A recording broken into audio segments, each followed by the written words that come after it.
The current. I was not always in love with turtles. I thought they were cool, but a little clunky, a little awkward, not really anything particularly special. And then, and then I got to swim with them. My husband and I went snorkeling, and all of a sudden, there's a turtle ahead of me. And I got to follow it and swim along behind it. And oh my goodness, talk about a mind shift in an instant.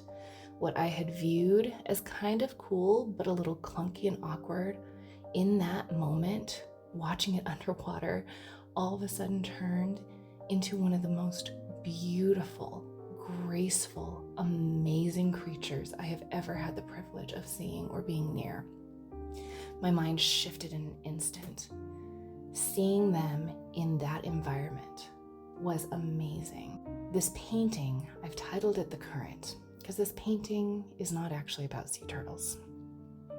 I got to sit and speak with a friend of mine, Mike, at one point, and he is an avid scuba diver. And we were talking about sea turtles. We were talking about how beautiful they are in the water. And that conversation turned into talking about how we in the kingdom of God can be in environments like the sea turtle on land that just feel awkward. It's effort to move. It's effort to function. It's just not going well. But then there's a moment. Then there's a time, if we are really intentional and we seek it out, where all of a sudden we find our current, where all of a sudden we find what it is God has called us for, how he has gifted us, and where it fits in serving the kingdom. And we have that exact same moment, like the sea turtle going from shore to the water. We have that moment of, oh wait, this is me. We go from clunky and awkward and struggling to live to becoming something graceful and beautiful and joyful and majestic. You are made to be majestic. Do you get to live there always? No, a sea turtle doesn't even. He has to breathe air.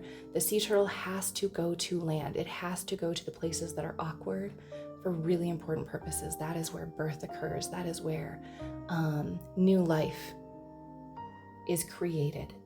Work is done there.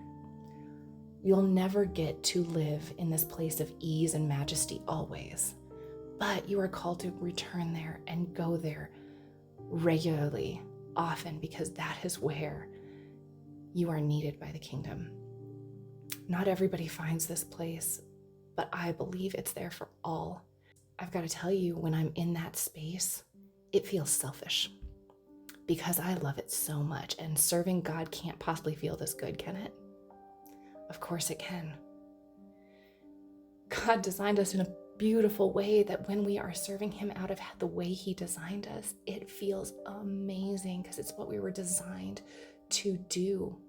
It's like a worship leader getting to sing their heart out before the Lord.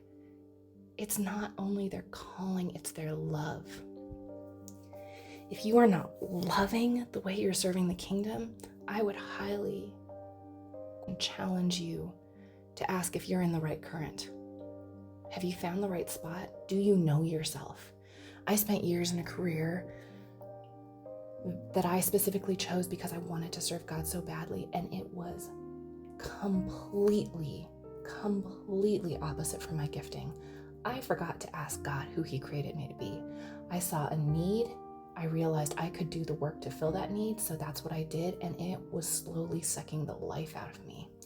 And when I realized that, my wonderful husband and myself began to pray and ask God how he made me to be, and I made a complete career shift into something that seemed illogical. I went to massage therapy, a career that only took 11 months of schooling, not the college degree that I'd fought for.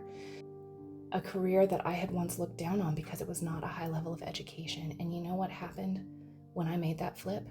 I, who had spent my whole childhood as a missionary kid doing missions, who'd poured my first career towards helping ministries. When I switched and started doing massage therapy, I am telling you, I felt like I was doing ministry for the very first time in my life. It clicked. It was natural. I loved it.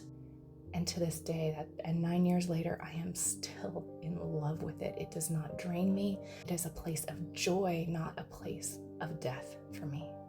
And I long that for all my brothers and sisters. I cannot believe in having an entire lifetime of longing to serve the Lord. From the time I was a child, I always wanted to serve the Lord. I am not saying I was perfect by any means. Please don't misunderstand me. I had plenty of ups and downs. But I wanted to serve the Lord my whole life, and I never thought to ask him how he had designed me to serve him. He has helped me find my current, and it has given renewed life to my being.